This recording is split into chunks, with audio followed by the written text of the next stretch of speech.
Hey everybody, welcome back. My name is Elise and this is 10 to Life.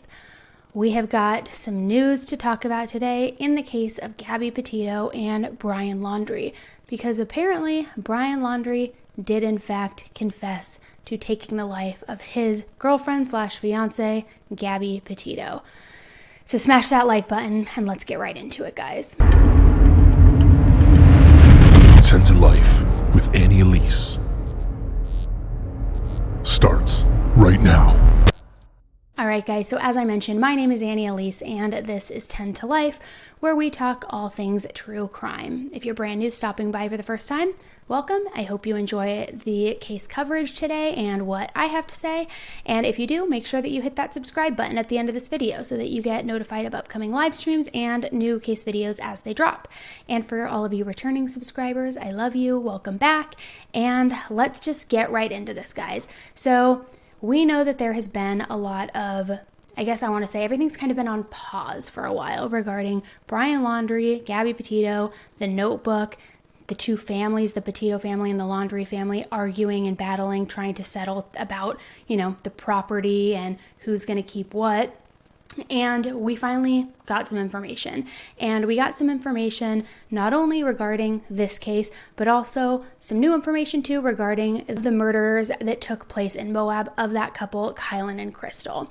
So let's start with the Gabby Petito, Brian Laundrie situation and what we just learned. So I'm actually going to read this for you guys because it's pretty comprehensive and I want to just make sure that everybody has a full understanding. So the FBI announced that they have now officially closed the homicide investigation into Gabby Petito. And they say that it is closed because it has been confirmed that it was Brian Laundrie who did in fact take her life, which, no surprise. I think we all kind of knew that, right? But let me go ahead and read this for you. The FBI on Friday is closing its investigation into the homicide of Gabby Petito and the subsequent unaliving of her fiancé, Brian Laundrie. He had previously been named a person of interest in her murder. All logical investigative steps have been concluded in this case, FBI officials state. The investigation did not identify any other individuals other than Brian Laundrie directly involved in the tragic death of Gabby Petito. The FBI's primary focus throughout the investigation was to bring justice to Gabby and her family. Now, let's talk a little bit about how they came to this conclusion, which, we all knew, but how they cemented this conclusion that it was, in fact, Brian who was responsible. Gabby's family was in Florida earlier this week, where the Laundrie family lives, and they were there on Thursday morning. And an attorney representing the Laundrie family said that they had finally reached an agreement with the Petito family about the couple's property, including that infamous notebook that was found with his remains. And they haven't 100% confirmed how that property is going to be distributed. However, they're saying that they have reached an agreement. And just as a reminder too, what was really interesting is a few weeks back, we knew this notebook was floating around out there and everybody's been asking, what's in the notebook? What's in the notebook? Who's going to get the notebook? And Brian Laundrie's family had actually petitioned, and I think it was against the FBI, if I remember correctly, to get possession of that notebook to use in their court case where they're trying to get all of his, the $20,000 that is in his account, and saying that they needed that as evidence. But it felt like a very weird move, and a lot of people were questioning it, being like, why do you need this notebook? Nobody even knows what's in it yet. And that's when Gabby's family, too, was fighting to get the property back. So I still don't entirely trust the dirty Laundries. Anyways, FBI officials continue to say that the notebook contained written statements by Mr. Laundrie claiming responsibility for Miss Gabby Petito's death. Mic drop, right? I think we all already knew that he was responsible, and I think we all suspected that a confession was in that notebook, which is why it was trying to be so protected by his family. But right there, the FBI is saying there were statements where he confessed to taking her life. Now, they haven't released what those pages say and what those statements were. depending on how this property was split and what the agreement was, even if Gabby's family does now have ownership of that notebook, not that I think they would want to necessarily hang on to it for any reason, but it could very well be that as part of the agreement in that division of the property that they cannot show what was in that notebook, that they cannot, publish anything, or it could be very well that the Laundries got possession of the notebook. So I'm unsure if we're actually going to end up getting more information about what was written down and what the statements were exactly. Maybe, but I don't know. We'll see. They also go on to say that Gabby's family would like to thank the FBI, specifically the Wyoming, Denver, New York, and Tampa, all of their task force members and their assisting agencies. And the Petito Schmidt family lawyer, Rick Safford, said in a statement just this Friday, Gabby's family would like to thank the FBI's Victim Service Department for all they have done for them. Victim Services has been there to support from the early stages of this investigation and helped their entire family navigate through some of the worst moments of their lives. And he continued by saying, we truly appreciate the FBI's diligent and painstaking efforts in this extremely complicated case. The quality and quantity of the facts and information collected by the FBI leave no doubt that Brian Laundrie murdered Gabby. Oh, God.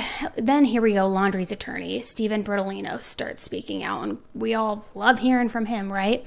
And he says that the tragedy has caused enormous emotional pain and suffering to all who loved either or both. Okay, yes, but hi, this is about Gabby, not about Brian. Sorry, it's not about Brian. And it goes on to say, we can only hope that with today's closure of the case, each family can begin to heal and move forward and find peace in and with the memories of their children. May Gabby and Brian both rest in peace. I don't really want Brian to rest in peace. That's just me being petty in my personal opinion, but I don't want him to rest in peace. What's also interesting is on the heels of this information, we also get more FBI statements regarding Brian Laundrie and the murdered couple in Moab. And they say that they have determined that there is absolutely zero connection to that unsolved double murder that happened against that couple, Kylan and Crystal, in Utah last year.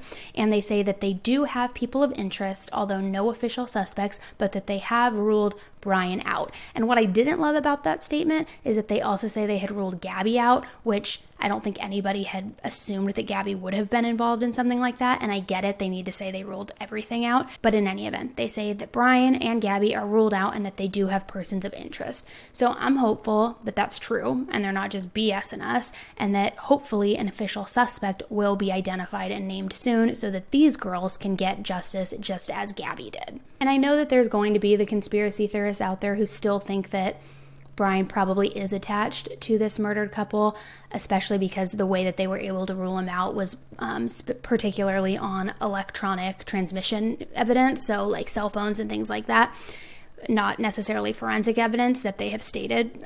They've only stated the electronic part. So, I don't know, believe what you want, but they're saying that there's no ties. Now, I want to dig a little deeper, and I'm hoping more information comes to light regarding what the agreement was between the Laundrie family and the Petito family and what the property and asset division was. Was it the van? Was it Gabby's personal items that were still in the home? Was it the notebook? And selfishly, I want to know what he said in that notebook. I want to know how he confessed. I want to know if that confession was remorseful. I want to know if he said it happened in an act of rage or, in a fleeting moment. I want to know if he was emotionally suffering with what he had done. I want to know his state of mind. And I know that's selfish, but I want to know, and I'm sure a lot of you guys want to know. So depending on what was in that agreement and depending on who actually does now have possession of the notebook, who knows if that will get leaked or not. Usually things do get leaked, even if they're under, court order for some reason. So I guess only time will tell.